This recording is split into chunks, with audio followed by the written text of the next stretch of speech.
Today's Halloween socks of choice are Glow Spook by Greenlambkin yarn with some opal unicolor in the neon green colourway. There you go, there's a bit of a closer up. I think the sunlight was blowing it out a bit. There's the colours. Ooh, spooky. Hello everyone, I'm interrupting a very busy period of adventing just to share with you that I've got a few more bits of Halloween stuff to go into the shop. So this is the Trick or Treat colourway. This is Halloween. I've just got some better photos of that. Trick or Treat comes in both sparkle sock and Falkland sock, so they're going to be going in the shop today. And then I also have a few other Halloween entrunclements which need to go in. So we've got this pumpkin witchy pumpkin project bag charm. Then I've got ghost and witch hat progress keepers. The ghosts I've got quite a few of. The witch hat I've only got a couple of. And I've got these really cute little sort of Halloweeny cats. And then I've got these cats sat on a moon. So just to let you know that they are also going to be going in the shop. And because I'm only just uploading these, I'm going to extend the discount for another week. So I'll put an update about that on Instagram and Facebook as well. But it's Spooky Sue, and that's SPOOKY SOO10 Spooky Sue 10 on any of the Halloween stock in the Etsy shop, which will get you 10% off. Back to the advents.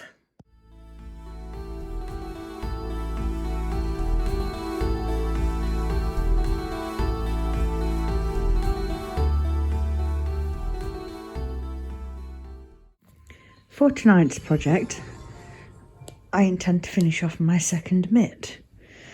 These are little fingerless mitts that I made using a little Halloween set which was gifted to me by my good friend Paula, and it was made by Cuddlebums yarn, and I just knitted a pair of mitts. I took the stitch count and needle size from the Show As You Scraps mitts by Laura of the Lonely Knitter, but then I just improvised it. Excuse me, it's a 2x1 twisted rib, and then I put my own afterthought heel and thumb hole in and just eyeballed that bit really, and they're nice and long to keep me good and warm. Excuse me. So I want to get wearing them, so I think I'm going to sit and darn at least some of these many ends in. And then I can put that project back away. But I'm looking forward to having them finished. They're very cosy, but not too hot, because they're just 4-ply yarn or fingering weight yarn. There you go. I'll show you my progress in a bit. Ivy made her dark ginger cake recipe today. She's not here to show you herself because she's gone for a sleepover with my mum.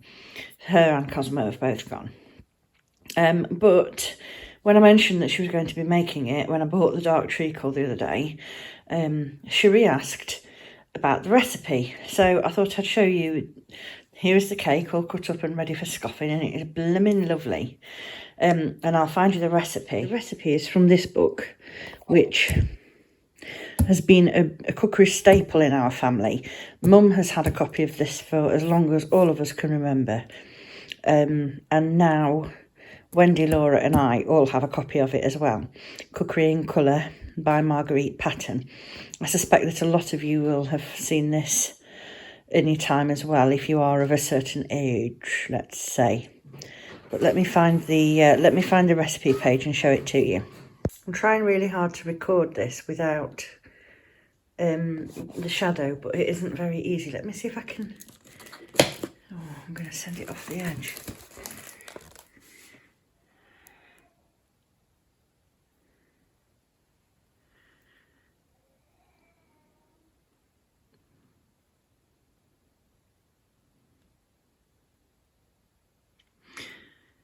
There, hopefully you can pause it. There's the ingredients again. Hopefully you can pause that and get the recipe off of it.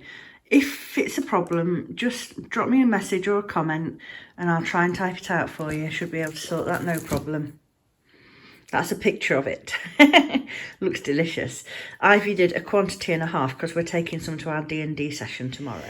I'm watching Ali, This Little Wonderful Life, and Dan, who is her husband and has been poorly, was in hospital today but has come home, and I'm very pleased. Dan, what you said about NHS staff, I completely agree with, and on behalf of all of my NHS colleagues, I say thank you. And that's how far down the mitten I've got so far. So I'm going to carry on plugging away, and I'll see if I can get them done tonight or tomorrow. Hopefully tonight, but I'm feeling extremely tired, so I might get an early night. Look who else is extremely tired. Little Bramble. She's had a brush tonight. She's not doing so well at looking after her coat these days, which when you're 19, I think you're allowed to not look after yourself quite as well. It's okay to expect to be looked after. So I got her a new slicker comb today, and I gave her a nice little brush. She looks a lot better now than she did before, not fetching all the dead, dirty hair out of her coat. Were you, darling? No. Anyway, it's good night from Bramble, and it's good night from me.